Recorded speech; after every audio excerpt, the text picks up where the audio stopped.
بسم اللہ الرحمن الرحیم عن انس النبی صلی اللہ علیہ وسلم قال ارحم امتی بامتی ابو بکر واشدہم فی امر اللہ عمر واصدقہم حیاء عثمان واقضاہم علیہ۔ ایک طویل حدیث ہے۔ حضرت انس رضی اللہ تعالیٰ عنہ روایت کرتے ہیں کہ رسول اللہ صلی اللہ علیہ وسلم کا فرمان ہے کہ میری امت میں سے میری امت پر مہربان ابو بکر ہیں، اور میری امت میں سے سب سے سخت عمر ہیں، اور میری امت میں سے سب سے زیادہ شرم و حیا والے حضرت عثمان ہیں، اور سب سے زیادہ اچھے فیصلے کرنے والے علی ہیں، اور علم وراثت کو زیادہ جاننے والے زید بن ثابت ہیں، سب سے اچھا قرآن پڑھنے والے حضرت ابی بن کعب ہیں۔ ہر امت کا ایک امین ہوتا ہے، اور اس میری امت کا امین ابو عبیدہ بن جراح ہے۔ حضور علیہ السلام نے اپنے 7 جلیل القدر صحابہ کی صفات کو اس حدیث میں بیان کیا ہے، جن سے ان کی عظمت اور فضیلت کا اظہار ہوتا ہے۔ ان کے علاوہ بھی حضور علیہ السلام نے بعض صحابہ کی صفات مختلف اوقات میں اظہار فرمائی ہے۔ یہ تو بات یقیناً کنفرم ہے کہ صحابہ میں مراتب اور درجات ہوتے ہیں۔ اسی طرح بعض صحابہ کو حضور علیہ السلام نے دنیا میں رہتے ہوئے جنت کی خوشخبری دے دی تھی، اور حضور علیہ السلام کے تمام ساتھیوں کی حیثیت روشن ستاروں کی ہے، لہذا حضور علیہ السلام کے تمام صحابہ کے ساتھ محبت، عقیدت اور الفت ہمیں رکھنی چاہیے، کیونکہ یہی وہ لوگ ہیں جن کو حضور صلی اللہ علیہ وسلم کے ساتھی ہونے کا شرف حاصل ہے۔ تو جن کو حضور علیہ السلام سے محبت ہے، عقیدت ہے، تو ان کے لیے لازم ہے کہ وہ رسول اللہ صلی اللہ علیہ وسلم کے ان تمام ساتھیوں کے ساتھ، ان تمام صحابہ کے ساتھ محبت کرے۔ اس لیے تو فرمایا حضور نے لا تسبوا اصحابی، میرے صحابہ کو برا بھلا مت کہو۔ اگر تم احد پہاڑ کے برابر بھی سونا خرچ کرو تو یقیناً تم میرے صحابہ کی عظمت، فضیلت اور ان نیکیوں کی نصف کے برابر بھی نہیں پہنچ سکتے۔ میرے صحابہ کی عظمت ہے۔ ویسے تو ہر صحابی کی شان نرالی ہے، ہر صحابی چمکتا ہوا ستارہ ہے، لیکن بعض کو بعض پر فوقیت حاصل ہے۔ مہاجرین اور انصار میں سے جو پہلے ایمان لائے اور انہوں نے نیکی کے ساتھ پیروی کی، تو بعض کو بعض پر فوقیت حاصل ہے۔ اللہ ان سے راضی ہیں اور وہ اللہ سے راضی ہیں۔ اللہ تعالیٰ نے ان لوگوں کے لیے ایسے باغات تیار کیے ہیں جن کے نیچے نہریں بہتی ہوں گی۔ یہ کامیاب لوگ ہیں جن سے اللہ راضی ہیں اور وہ اللہ سے راضی ہیں۔ اس لیے ہمیں ان صحابہ سے محبت، عقیدت اور الفت رکھنی چاہیے۔ اس حدیث میں جن 7 جلیل القدر صحابہ کی صفات کو بیان کیا گیا ہے، ان میں سے سب سے پہلے ابو بکر ہیں۔ آپ کا اصل نام عبداللہ بن قحافہ ہے، اور انہوں نے سب سے پہلے اسلام قبول کیا۔ اسلام سے قبل بھی حضرت ابو بکر رسول اللہ صلی اللہ علیہ وسلم کے دوست تھے، اور حضور علیہ السلام نے ابو بکر کے بارے میں بیان کیا کہ یہ میری امت میں سب سے زیادہ مہربان ہیں۔ اس کے چند مثالیں یہ ہیں کہ حضرت ابو بکر صدیق رضی اللہ تعالیٰ عنہ نے سب سے زیادہ مال خرچ کیا، بے شمار غلام آزاد کیے، تمام جنگوں میں حصہ لیا، اور اپنے گھر کا سارا سامان رسول اللہ صلی اللہ علیہ وسلم کی خدمت میں پیش کر دیا۔ غزوہ بدر کے قیدیوں کے بارے میں حضرت عمر رضی اللہ تعالیٰ عنہ کی رائے یہ تھی کہ ان سب کو قتل کر دیا جائے، اور سیدنا صدیق اکبر رضی اللہ تعالیٰ عنہ کی رائے یہ تھی کہ ان سب سے فدیہ لے کر انہیں رہا کر دیا جائے۔ آپ صلی اللہ علیہ وسلم کی طبیعت کے اندر نرمی، شفقت اور محبت پائی جاتی تھی، کسی غلام کو اسلام قبول کرنے کے بعد کافر کے پاس دیکھ کر برداشت نہیں کرتے تھے، اپنی تمام جدوجہد کرتے تھے کہ میں اسے آزاد کر دوں، ہر وقت ناداروں، یتیموں اور بیواؤں کی کفالت میں لگے رہتے تھے۔ اس لیے تو رسول اللہ صلی اللہ علیہ وسلم نے فرمایا کہ میری امت میں سے سب سے زیادہ مہربانی کرنے والے شخص حضرت ابو بکر ہیں۔ سیدنا صدیق اکبر رضی اللہ تعالیٰ عنہ وہ خوش نصیب انسان ہیں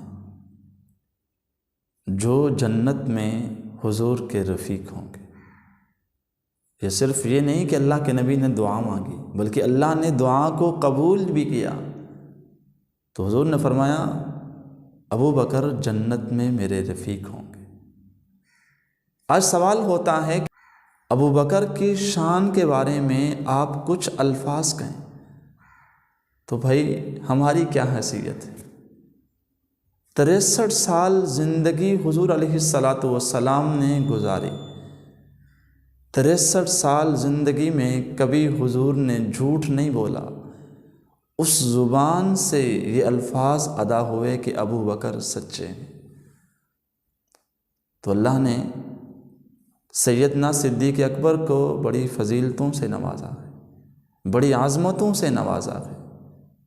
تو ہم سب کو سیدنا صدیق اکبر اور حضور کے جتنے ساتھی ہیں ان سب سے اللہ محبت کرنے والا بنائے۔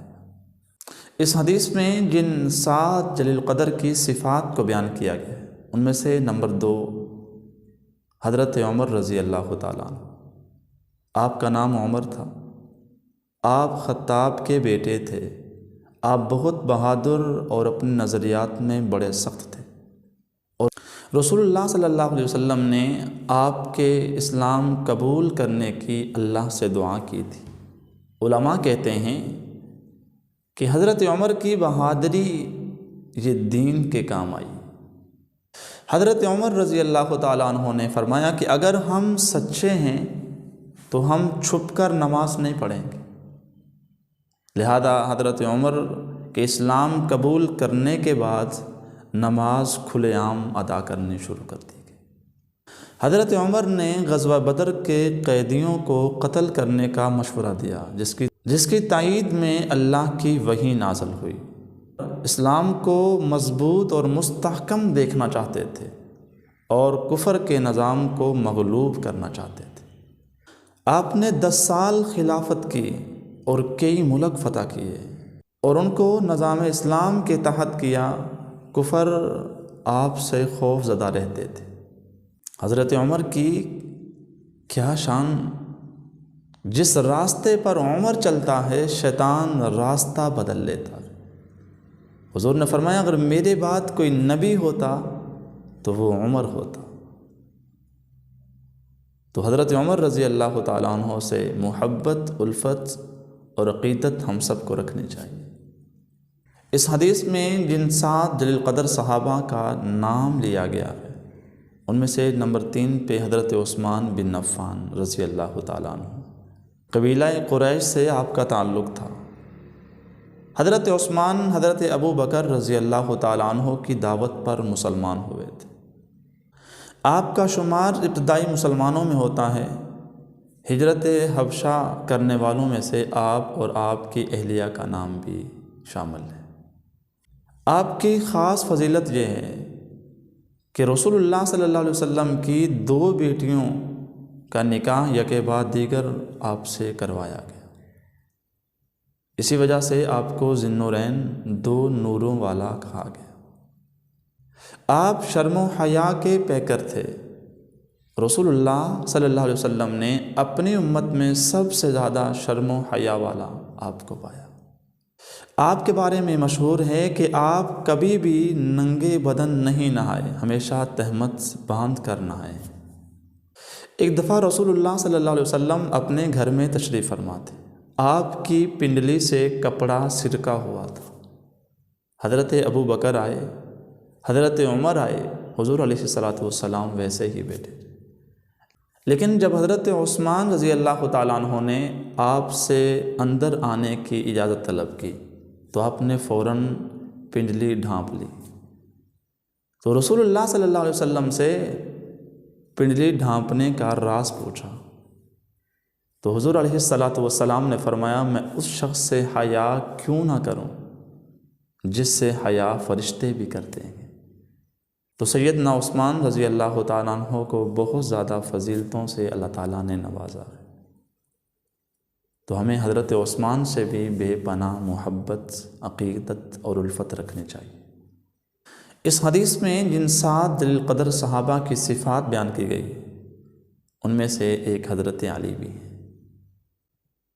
حضرت علی کا نام علی بن ابی طالب ہے۔ انہوں نے بچپن میں اسلام قبول کیا اور آپ ساری زندگی رسول اللہ صلی اللہ علیہ وسلم کے ساتھ رہے۔ آپ کو باب العلم کا خطاب حضور علیہ السلام سے ملا اور حضرت علی کی مکمل تربیت حضور علیہ السلام کے ساتھ ہوئی۔ آپ رضی اللہ تعالیٰ عنہ کو داماد رسول ہونے کا شرف حاصل ہوا۔ آپ کو فیصلہ کرنے میں بڑا ملکہ حاصل تھا۔ نبی کریم صلی اللہ علیہ وسلم کی طرف سے آپ کو فیصلہ کرنے اور فتویٰ دینے کی اجازت حاصل تھی۔ اس حدیث میں بھی حضرت علی کو بہتر اور صحیح فیصلہ کرنے والے قاضی قرار دیے گئے۔ حضرت عثمان کی شہادت کے بعد آپ خلیفہ بنے اور رمضان مبارک میں آپ کی شہادت ہوئی۔ ایک دفعہ رسول اللہ صلی اللہ علیہ وسلم نے حضرت علی کو عادل بنایا اور یمن کی طرف روانہ کیا تو حضرت علی رضی اللہ تعالیٰ عنہ نے کہا، یا رسول اللہ، مجھے وہاں جا کر لوگوں کے درمیان فیصلے کرنے ہوں گے، لیکن میں کم عمر ہوں، میرے پاس اتنا تجربہ نہیں ہے کہ میں فیصلہ کر پاؤں گا۔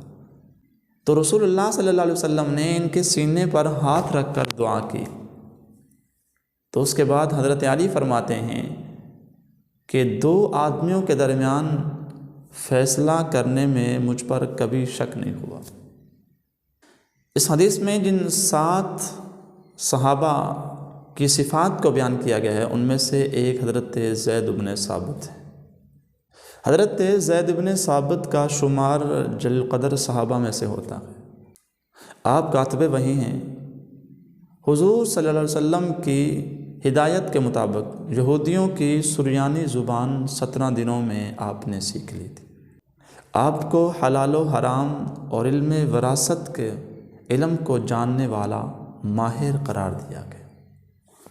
ان 7 صحابہ میں سے ایک صحابی حضرت ابو عبیدہ بن جراح ہیں۔ حضرت ابو عبیدہ ان صحابہ میں سے ہیں جن کو دنیا میں رہتے ہوئے جنت کی خوشخبری سنا دی گئی۔ آپ کا تعلق قبیلہ قریش سے تھا۔ آپ نے غزوہ بدر کی جنگ کے دوران اپنے باپ کو قتل کیا تھا۔ آپ دیگر جنگوں میں بھی حصہ لیتے رہے اور ایران کے خلاف لڑی جانے والی جنگ میں آپ سپاہ سالار تھے۔ آپ کے بارے میں رسول اللہ صلی اللہ علیہ وسلم نے فرمایا کہ ہر امت کا ایک امین ہوتا ہے اور اس میری امت کا امین ابو عبیدہ بن جراح ہے۔ حضرت عمر کے زمانے میں ان کا انتقال ہوا۔ اس حدیث میں جن 7 جلیل القدر صحابہ کی صفات کا بیان کیا گیا ان میں سے آخری صحابی ہیں حضرت ابی بن کعب رضی اللہ تعالیٰ عنہ۔ حضرت ابی بن کعب رضی اللہ تعالیٰ عنہ کو قرآن کریم حفظ کرنے کا خیال شروع سے ہی رہا تھا۔ رسول اللہ صلی اللہ علیہ وسلم کے زمانے میں ہی انہوں نے قرآن کریم کو حفظ کر لیا تھا۔ حضرت ابی بن کعب ان 6 صحابہ میں سے ہیں جنہوں نے رسول اللہ صلی اللہ علیہ وسلم کی زندگی میں قرآن کریم کو زبانی یاد کر لیا تھا۔ حضرت ابی بن کعب رضی اللہ تعالیٰ عنہ کے نصیب یہ تھے کہ انہوں نے ایک ایک حرف رسول اللہ صلی اللہ علیہ وسلم کی زبان سے سیکھا۔ ان کا یہ ذوق تھا، ان کا یہ شوق تھا جس کی وجہ سے رسول اللہ صلی اللہ علیہ وسلم نے ان کی تعلیم کی طرف توجہ دی۔ ایک مرتبہ رسول اللہ صلی اللہ علیہ وسلم نے نماز فجر پڑھائی، اس میں ایک آیت رہ گئی اور حضرت ابی اس نماز میں شروع میں شریک نہ تھے، بیچ میں شریک ہوئے نماز ختم کی تو رسول اللہ صلی اللہ علیہ وسلم نے فرمایا کیا کسی نے میری قرات پر خیال کیا؟ لوگ خاموش رہے۔ پھر حضور نے فرمایا کہ کیا ابی بن کعب ہیں؟ تو اس وقت حضرت ابی بن کعب نماز مکمل کر چکے تھے، تو وہ بولے کہ یا رسول اللہ آپ نے فلاں آیت چھوڑ دی ہے، کیا وہ منسوخ ہو گئی ہے یا آپ پڑھنا بھول گئے ہیں؟ حضور صلی اللہ علیہ وسلم نے فرمایا نہیں، میں پڑھنا بھول گیا ہوں۔ اس کے بعد رسول اللہ صلی اللہ علیہ وسلم نے فرمایا کہ میں جانتا تھا کہ تمہارے سوا کسی کی توجہ نہیں گئی ہوگی۔ تو حضرت ابی بن کعب بڑے خوش نصیب انسان ہیں کہ انہوں نے رسول اللہ صلی اللہ علیہ وسلم سے قرآن کریم کا حرف حرف سیکھا، حضور صلی اللہ علیہ وسلم کی صحبت میں رہے۔ تو جتنے بھی صحابہ ہیں ہم سب کے ساتھ محبت، الفت اور عقیدت رکھنے والے بن جائیں۔ ہمیں ریسرچ کرنے کی ضرورت نہیں ہے، اللہ کے نبی ریسرچ کر چکے ہیں، قرآن ریسرچ کر چکا ہے۔ اللہ خود تو کہتا ہے میں ان سے راضی ہوں، یہ مجھ سے راضی ہیں۔ تو ہر صحابی جنتی ہے، ہر صحابی کی شان بہت اعلیٰ ہے، لیکن یہ ایک الگ بات ہے کہ صحابہ میں درجات مراتب ہوتے ہیں۔ اللہ کریم ہم سب کو تمام صحابہ کے ساتھ محبت، عقیدت اور الفت رکھنے والا بنائے۔